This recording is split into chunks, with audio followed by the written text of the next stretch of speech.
Hoy por la mañana platiqué con Alejandro Armenta, el presidente de la mesa directiva del Senado de la República.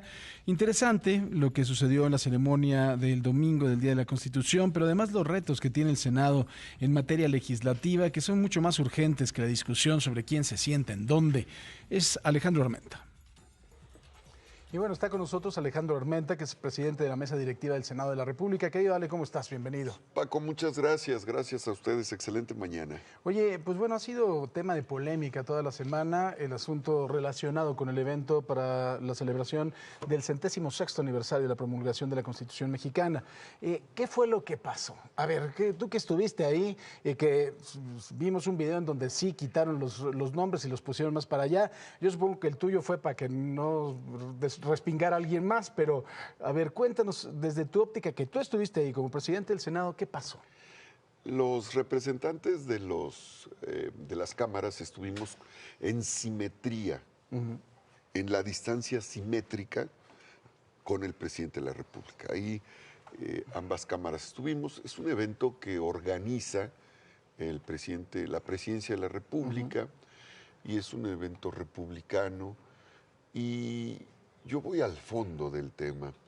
Cuando escucho los discursos del presidente de la Cámara de Diputados y de la ministra, desde mi opinión, no encuentro en el contenido, y lo digo con respeto, porque nosotros debemos de respetar las opiniones de todos, no encuentro el sentido concreto del 106 aniversario de la Constitución en ellos.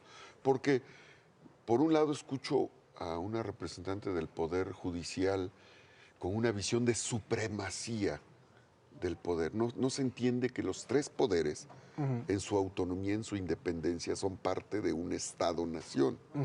Y que los poderes no se instituyen para pelear, sino para complementar. Sí, son contrapesos, sí, pero yo encuentro de verdad a una representante con una visión de supremacía. No solo ignoró al Poder Ejecutivo, también ignoró al Poder Legislativo. En su discurso. Si nunca nos mencionó, no existimos. Si revisan el texto, si revisan el discurso de la presidenta, no menciona la razón, el papel del legislativo en la conmemoración del 106 aniversario. ¿Se habrá sentido atacada, tú crees que fue una reacción?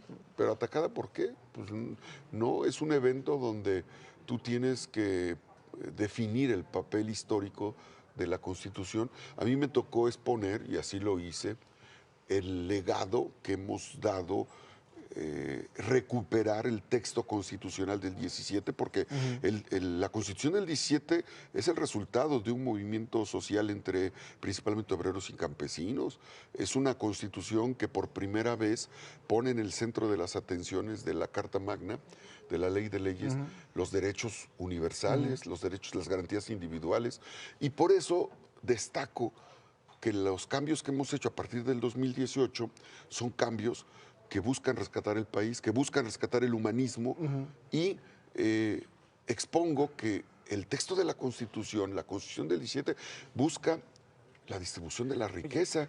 Y yo no escuché en el discurso de ninguno de los dos hablar de la población, de la razón de ser de una Constitución, que es promover derechos. Oye, es muy interesante hablar de la Constitución y ahorita te quiero hacer preguntas incluso del número de enmiendas que tiene.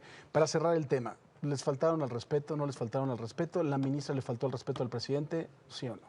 Yo siento que hubo una visión de supremacía por parte del Poder Judicial. Yo lo sentí así. ¿A ti no te faltaron al respeto poniéndote de otro lado? No, porque nos pusieron en una posición simétrica. ¿El protocolo existe? O sea, es que eso es una cosa. Ustedes en la Cámara de Senadores tienen protocolo y está en la ley, pero para los demás eventos no nos podríamos quitar de problemas y hacer una listita. No, podría ¿No haber. está más fácil? Hay muchos protocolos que se utilizan y que en función de eso se estima a dónde debes de ubicar o colocar. Pero insisto, ¿qué le preocupa al ciudadano? Si te pusieron a la izquierda o a la derecha, o si tú como representante de un poder estás contribuyendo a que los ciudadanos tengan una mejor calidad de vida y se ejerzan sus derechos. La Constitución es el documento normativo de la vida orgánica del país, de sus entes públicos y la preservación de los derechos. Ese es el objetivo, ese es el fondo. Entonces, ahora estamos en una discusión de que si a la izquierda o a la derecha, pero nadie aborda el tema central. A ver, yendo al tema central. Dice Ferdinand Lassalle en un librito muy chiquito que una constitución es la suma de los factores reales del poder que está plasmado en un documento. 1917 al día de hoy, 2023, más de 760 cambios. Desde mi óptica, ¿no? Me parece que ya es un Frankenstein, ¿no? La Constitución norteamericana tiene 27. Primero, hay que destacar, son dos tipos de derecho totalmente distintos. O sea, eso no tenemos que ser, es que los americanos son buenos. No, es un derecho totalmente distinto. Nosotros somos un derecho que está plasmado, un derecho romano, y ellos son un derecho consuetudinario. Pero no son muchas, no necesitamos una Constitución distinta, porque yo ya veo que esto es un cachondeo, como dirían los clásicos, ¿no? Comparto contigo y hablaba con la ministra Olga Sánchez Cordero, porque en la plenaria que tuvimos abordamos cuáles eran las iniciativas o las minutas que ya teníamos en proceso y llegamos a más de 600. Entonces señalamos, bueno, pues con estas nos alcanza para 2 constituciones, son 136 artículos. Hay un tema que considero un error. Se califica la productividad de un legislador a partir de cuántas iniciativas presenta. Entonces, como ese es el primer indicador, qué tan productivo eres es cuántas iniciativas presentas, pues todo mundo a presentar iniciativas. Y no es así. Lo que tenemos que hacer es perfeccionar, actualizar el marco normativo nacional en función de la dinámica poblacional. Por ejemplo, en la década de los 70 del siglo pasado, la población infantil era el segmento mayoritario. Entonces las leyes en materia educativa, en materia de salud, en materia de bienestar, tenían que estar orientadas hacia un segmento. Hoy que hay que legislar para los viejitos, como tú y yo comprenderemos. Añitos. Tú y yo tenemos, no estamos viejos, tú y yo tenemos juventud acumulada. Entonces, la pirámide poblacional se invierte a partir del 2013. A partir del 2013, el segmento poblacional de jóvenes hasta 18 años empieza a disminuir y empieza a crecer los adultos mayores o los que tenemos juventud acumulada. Y entonces, en lugar de pensar en preescolares, hay que pensar en estancias de día. En lugar de pensar en la formación de pediatras, hay que pensar en geriatras, en tanatólogos. Eso es un proceso. Pero entonces, tú tienes que entender, los legisladores debemos de entender que el marco normativo de nuestra productividad no está en función del número de iniciativas que presentamos. Tenemos, ayer que tuvimos reunión previa, decíamos, oigan, y tenemos en cartera minutas. Nos vamos a reunir, por cierto, ese es el tema, nos vamos a reunir la mesa directiva de Cámara de Diputados y la mesa directiva de senadores para abordar temas. Por ejemplo, tenemos la nueva ley de economía circular, que es una gran oportunidad para reciclar los desechos orgánicos e inorgánicos. La aprobamos el año pasado y está detenida en diputados. A ver, también ellos nos van a decir, tenemos iniciativas que aprobamos y ustedes, senadores. Entonces, acordé con el presidente de la Cámara de Diputados reunirnos para revisar. Nosotros tenemos, por ejemplo... Es que continúa después de hoy. No, a ver, no, ese es otro rollo. Y te voy a decir por qué.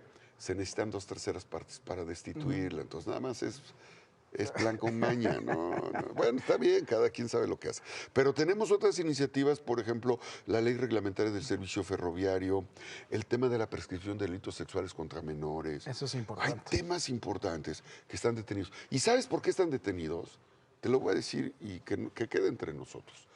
Por la paternidad de las leyes. Entonces, si nosotros las hicimos, ¿por qué se tiene que parar? ¿Por qué se tiene que parar el cuello el Senado? Y si la hizo los diputados, ¿por qué se tiene que parar el cuello los diputados? No es así. Despojemos de esas mezquindades legislativas y pongamos en el centro de atención a los ciudadanos para darle un marco normativo que no es cantidad, sino es calidad. Hay iniciativas que necesitamos resolver por el bien de las y los mexicanos, y que no son reformas constitucionales. Claro. Entonces, ese es el tema, en eso estamos trabajando. La ley de industrialización del cáñamo. Digo, importantísimo también. Para los que tienen todavía prejuicios. Una cosa es la industrialización del cáñamo, otra cosa es el uso lúdico y otra cosa es el uso medicinal. Yo respeto... El caño es otra cosa, que es el tallo, y es valiosísimo como elemento. Podríamos producir papel. Sí. Papel. Podríamos producir combustibles, biocombustibles. El valor del mercado podría tener similitud con la producción de aguacate. O sea, estamos hablando de cerca de 70,000 millones de pesos que representaría para ingresos para nuestro país, ingresos tributarios, sin temas de orden psicotrópico para los que tengan todavía el tabú, ¿no? O sea, en ese sentido. Pero hay cosas que tenemos que avanzar y te repito, es un tema de paternidades, ¿eh? A ver quién saca primero el spot de que se aprobó tal iniciativa y diputados y senadores. Somos colegisladores. Cuando estuvimos con el presidente en diciembre y me tocó participar, comenté que no se trata de que alguien se pare el cuello de una iniciativa. Somos colegisladoras y entre ambas, si se aprueban diputados, hay responsabilidad de senadores. Si se aprueban senadores, hay responsabilidad y corresponsabilidad. Así es que ahí vamos. Muy bien, pues vamos a estar atentos a dónde nos sientan. Se va a poner bueno, mi querido Alejandro. Totalmente de acuerdo contigo. El país necesita y tiene muchos otros problemas como para ver en dónde anda sentado una persona. Bueno, cuando venía en los debates contigo, yo no me enojaba porque me sentabas a la izquierda o a la derecha. O que igual. Te cargabas con uno, con otro. Pues uno debe de entender que así es. Bueno, pues cuando veías que estaba yo muy aguerrido, pues tú le dabas ahí, pues sí, le dabas equilibrio. Cuando veías que la audiencia se estaba durmiendo o estaba cayendo el ritmo. Luego Damián se pone muy nervioso, entonces hay que ayudarle. Gracias, mi querido Ale. Gracias. Te agradezco mucho.